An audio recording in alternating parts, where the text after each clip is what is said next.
قرآن مجید میں ان ناموں کو اس طرح بیان کیا گیا ہے کہ هو اللہ الذی لا الہ الا هو الملک القدوس السلام المؤمن المحیمن العزیز الجبار المتکبر سبحان اللہ عما یشرکون.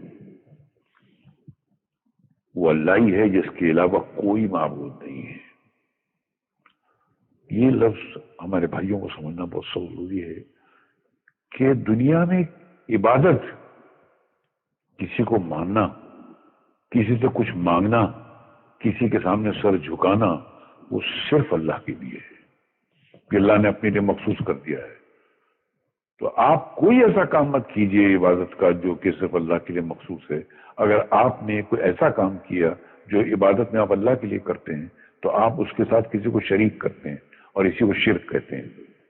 تو کبھی مت کیجیے گا سر، کوئی کتنا بھی بڑا ہو. یہ صفت اللہ نے اپنے لیے خاص کر رکھی ہے. اللہ کے سوا کوئی کسی سے کچھ مانگ ہی نہیں سکتا ہے، کسی کی عبادت کر ہی نہیں سکتا ہے. یہ کیونکہ یہ آپ کو پہلی بار جو کلمہ میں پڑھایا گیا اس میں بھی گیا لا الہ الا اللہ محمد رسول اللہ، کہ دنیا میں اس پورے آپ کی زندگی میں کوئی عبادت کے لائق ہے ہی نہیں. کوئی بادشاہ ہو، کوئی بھی کیسا بھی ہو، پیغمبر ہو، رسول ہو، کچھ بھی ہو، وہ عبادت کے لائق ہے ہی نہیں، صرف اللہ. یہ مخصوص ہے اللہ کے لیے.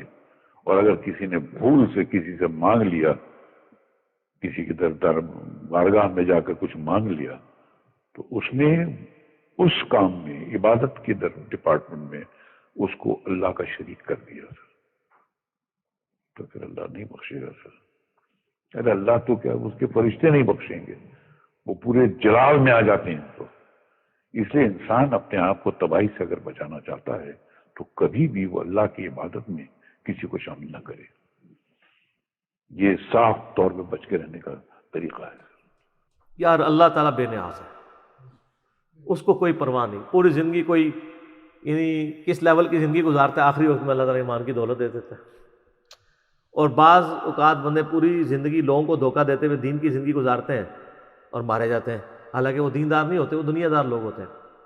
ایک آسٹریلین نیو مسلم بتاتا ہے کہ میں، بڑی لمبی سٹوری ہے اس کی، وہ کہتا ہے میری زندگی میں 2-3 ایسے واقعات اوپر تلے ہوئے جس سے مجھے یقین ہوا کہ زندگی موت کا مالک اللہ ہے. وہ کرسچن تھا تو بعد میں مسلمان ہوا.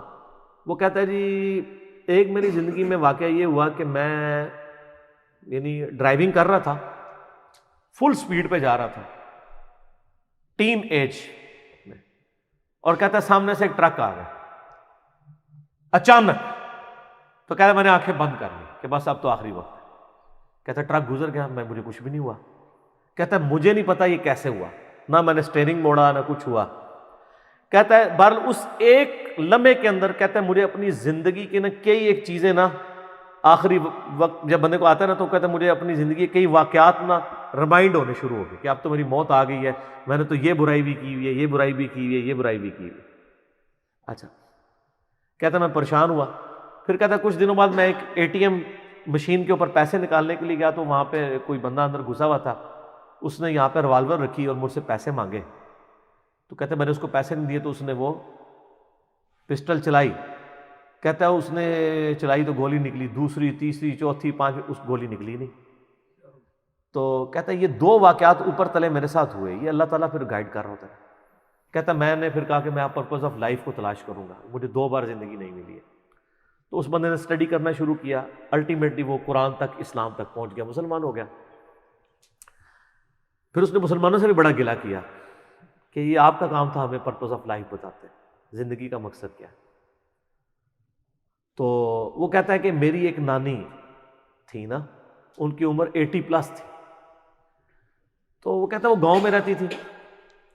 تو کہتے ہیں وہ مجھ سے بڑا پیار کرتی تھی. تو وہ کہتا ہے کہ میں یعنی مسلمان ہوا تو میری پہلی خواہش یہ ہوئی کہ میں کسی طریقے سے اسے مسلمان کر لوں. وہ تو مرنے کے قریب ہے، کلمہ پڑھ لوں. ٹھیک ہے. کہتا ہے میں اپنے گاؤں گیا تو میں نے اپنی نانی سے پوچھا کہ آپ مجھ سے کتنی محبت کرتی ہو. اس نے کہا بیٹا میں تو تیرے لیے جان بھی دے سکتی ہوں، سب کچھ. تو اس نے کہا میں جان نہیں مانگ رہا، آپ صرف ایک دفعہ شہادت پڑھ کہ اللہ کو ایک مانو،